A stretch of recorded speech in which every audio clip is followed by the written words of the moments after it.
G'day folks, this is Dragon. It's just a little experiment I'm trying here. I'm drying out some chilies.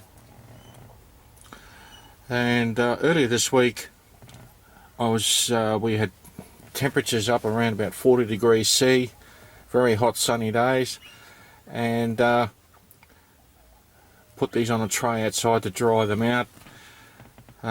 These ones here I actually opened up and was doing some seed saving with them here, so I put them outside to dry them out a bit before we put the seeds away. And the idea was to grind the shells, the dry shells, down into chili powder. Over here I've got whole chilies drying. They'll take a bit longer naturally, but what happened was that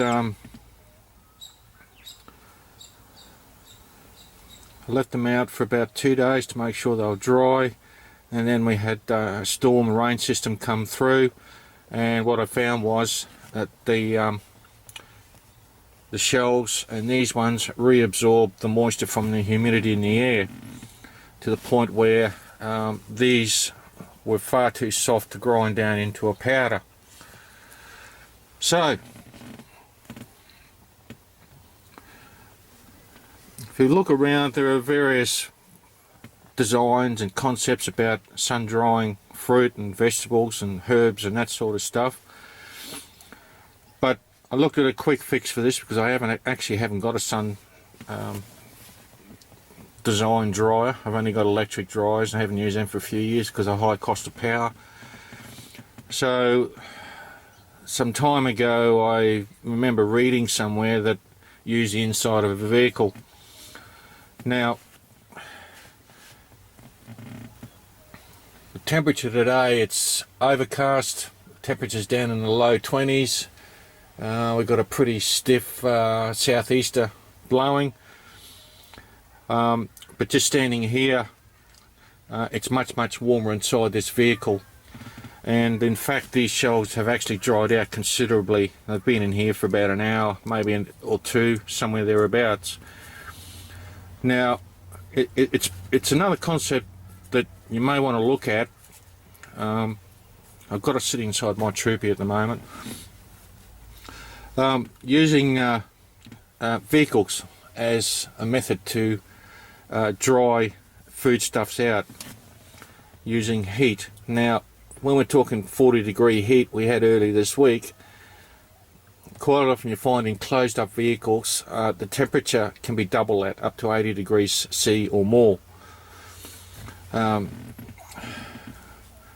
So that's a concept that would work very well in drying out most types of herbs, spices, some fruits and vegetables.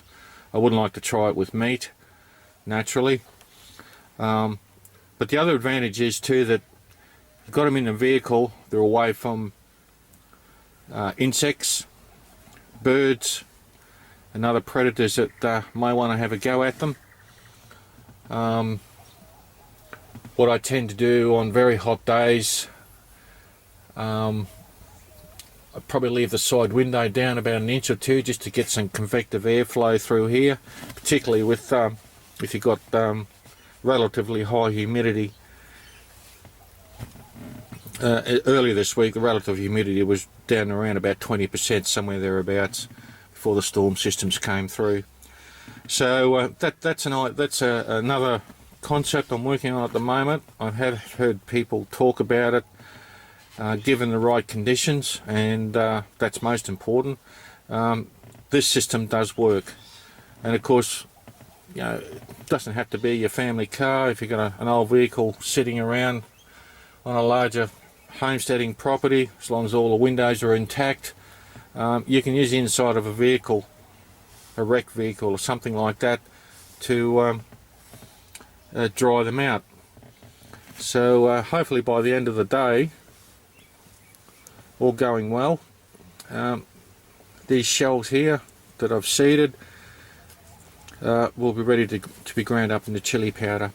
These, as I said before, these will take a little bit longer because they're whole, and these seeds should be dry enough to put into a seed saving bag of some description. So there's another alternative. Using a vehicle in sometimes adverse conditions where you've got low temps, high humidity, or you've got rain and that sort of thing, and some things once they've dried they do reabsorb the moisture before they're sealed in some sort of container. Anyway folks, this seems to be going quite well. These are much drier than what they were this morning. Seeds, I can put those into a seed saving container today. They're very dry, and of course these little fellas here are going to take a little bit longer. So just another concept to think about. Sitting in the tree at the moment because I haven't got any plans on using it for a couple of days, so if I do, well, I'll just pick up the tray and move it